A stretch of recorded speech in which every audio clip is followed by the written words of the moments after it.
In front of me is Nubia RedMagic 10A, and today I would like to show you how you can connect it using Bluetooth.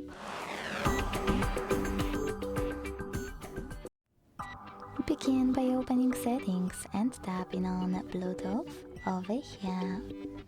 Now use this switcher at the top right corner if it's not already on, and wait for available devices to show.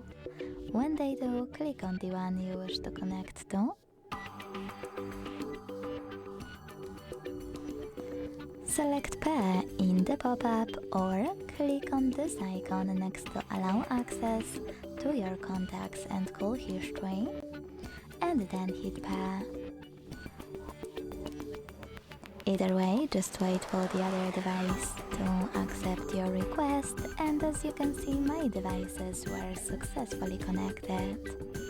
To disconnect them, click on this gear right next to paired device and hit forget on the left.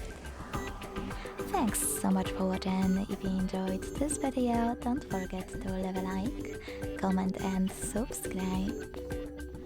Bye!